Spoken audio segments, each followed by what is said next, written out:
Good morning students. आपका अध्याय 4 देख लीजिए। चैप्टर का नाम है दो चर वाली रैखिक समीकरण। तो सबसे पहले रैखिक समीकरण क्या होता है ये देख लेते हैं। रैखिक समीकरण का मीन्स है कि वह समीकरण जिसमें चर की सबसे बड़ी घात एक हो उसे रैखिक समीकरण कहते हैं। जैसे मान लीजिए आपका कोई समीकरण है ax plus B is equal to 0। अब आप कहेंगे आपके सारे चर हैं, हमने बताया था बहुपद में आप जो है एक्स वाई को ही चर मानेंगे और ए बी आपके क्या रहेंगे, कॉफिशिएंट रहेंगे, गुणांक रहेंगे। तो आपका यहाँ पे एक चर है एक्स, हम इसको इस रूप में भी लिख सकते हैं 3x प्लस 4 बराबर 0। अब बताइए इसमें कितने चर हैं? एक एक्स चर मतलब वेरिएबल। तो यहाँ पे कितने चर हैं? एक चर है और एक चर की घात सबसे बड़ी कौन सी है? एक।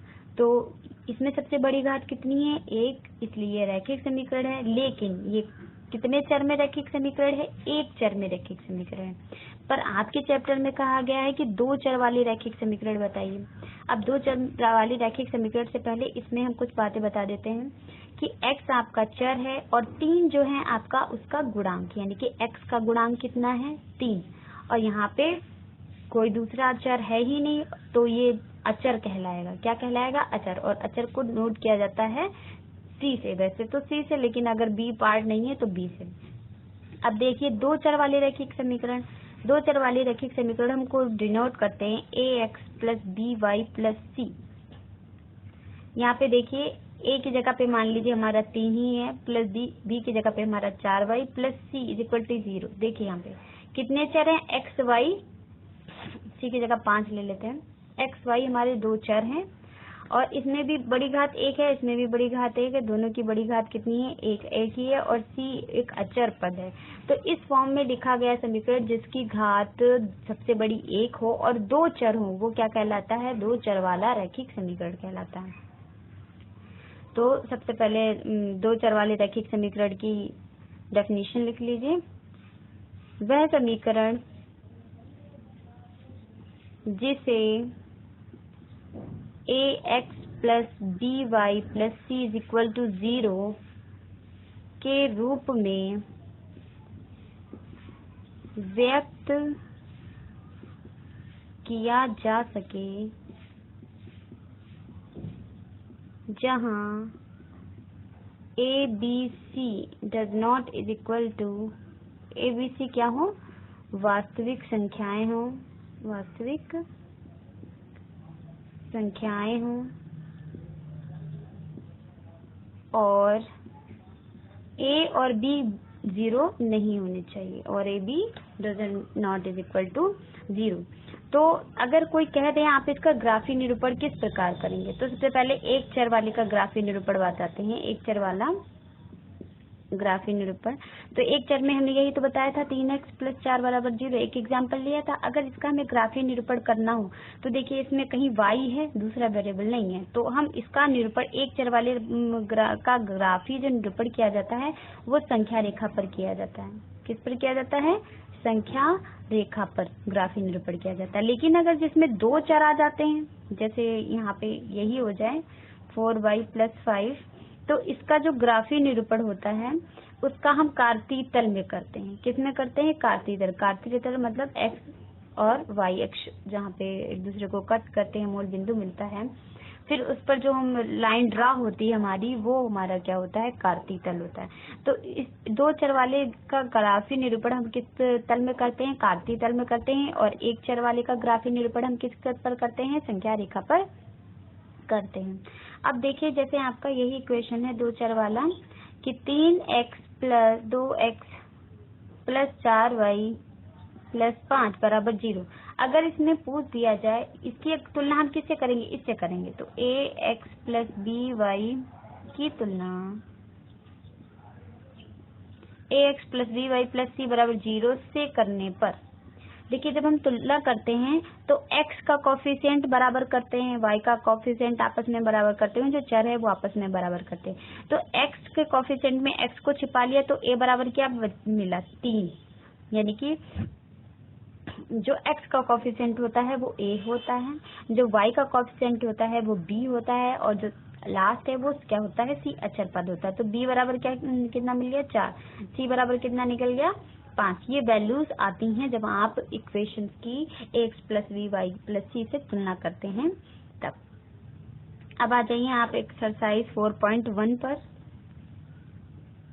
4.1 लिखा है एक नोटबुक की कीमत एक कलम की कीमत से 2 गुनी है। इस कथन को निरूपित करने के लिए 2 चरों वाला रैखिक समीकरण लिखिए। तो इन्होंने 2 चर कहे हैं और 2 चीज भी बोली है, एक नोटबुक की कीमत और कलम की कीमत। तो मान लेते हैं नोटबुक की कीमत बराबर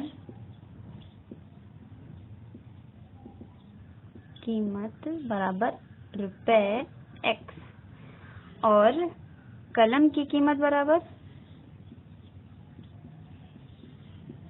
बराबर रुपए y। ये दोनों हमने 2 चर ले लिए। इस चर में अब हम इसकी इक्वेशन बनाएंगे। तो प्रश्नानुसार कह रखा है कि जो नोटबुक की कीमत है वो किसके बराबर है, कलम के दुगने के बराबर। तो नोटबुक की कीमत क्या है, x किसके बराबर है, कलम की कीमत का 2 गुना इसके बराबर है। इसके कलम की कीमत में अगर हम को दुगना कर देते हैं तो उस किसके बराबर हो जाएगी वो notebook.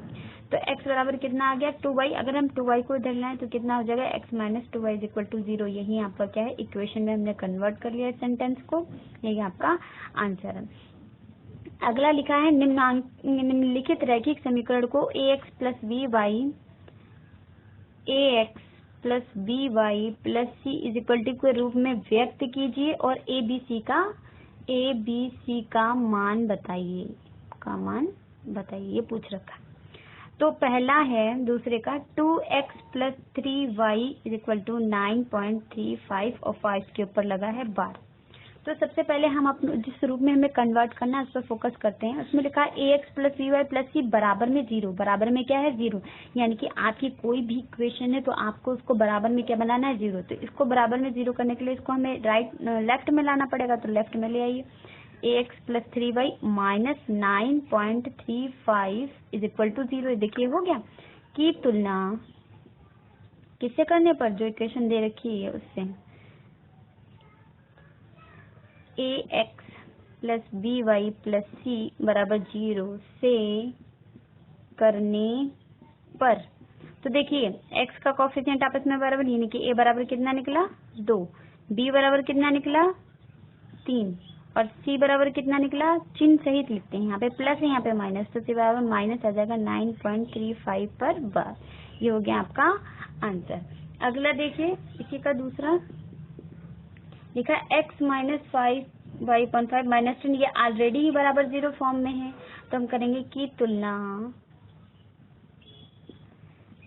ax plus B Y plus C बराबर 0 से करने पर।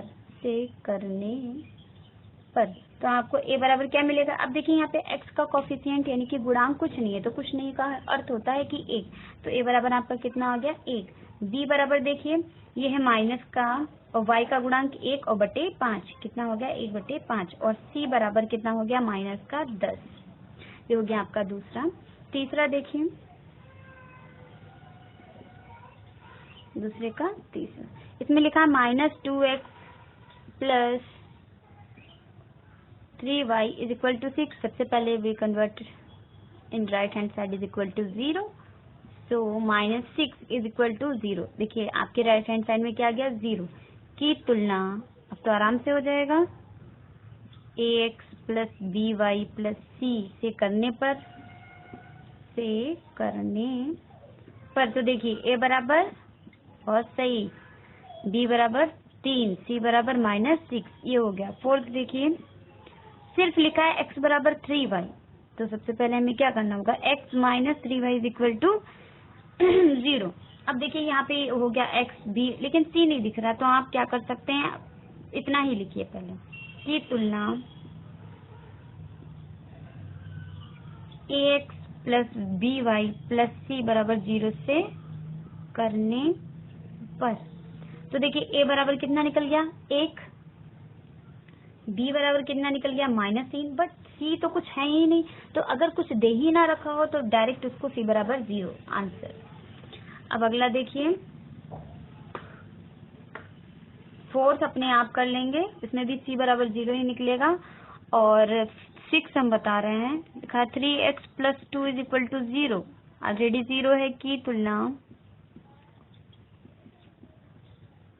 ax plus by plus c बराबर 0 से करने पर तो देखिए a बराबर आपका 3 निकल जाएगा, b बराबर नहीं दे रखा है, आप b बराबर 2 नहीं कर सकते क्योंकि आपको जरूरी है कि b और इसमें क्या करना, y देखना, तो y है नहीं तो हम y बना सकते हैं। 3x प्लस यहाँ पे 0 इंटू वाई लिख सकते हैं, बिल्कुल लिख सकते हैं क्योंकि 0 से अगर y की मल्टीप्लाई करेंगे तो 0 आएगा, प्लस 2 इज इक्वल टू 0। अब ये आपका इस फॉर्म का हो गया, तो y का गुणांक कितना मिला, 0, जो कि b बराबर क्या हो गया, 0, और c बराबर कितना हो गया, 2। तो अगर आपको नहीं समझ में आ रहा है सिंपल तरीके से कि जो ना दे रखा उसको 0 कर दें, तो आप सबसे पहले कोफिशिएंट बना लेंगे कि y नहीं दे रखा तो y का कोफिशिएंट 0 हमने बना लिया। इसी तरीके से 7वां देखिए, लिखा है y minus 2 is equal to 0, तो इसमें x नहीं दे रखा है तो हम क्या करेंगे, 0 into X plus Y minus 2 is equal to 0 की तुलना ax plus by plus c बराबर 0 से करने पर आपको पता है a बराबर कितना आ रहा है, 0, b बराबर 1, c बराबर -2। अब लास्ट है 5 is equal to 2x, 5 is equal to 2x, तो आप इसको इस तरीके से भी कर सकते हैं, 2x minus 5 is equal to 0। अब आपको पता है ये आपका है लास्ट 8, 2x x दे रखा है, y नहीं दे रखा, तो plus 0 into Y minus 5 is equal to 0 की तुलना आप तो आराम से हो जाएगा, ये कंप्लीट कीजिएगा अपने आप, किसे करने पर, ax plus by plus c is equal to 0 से आपकी एक्सरसाइज कंप्लीट हो गई है। Thank you.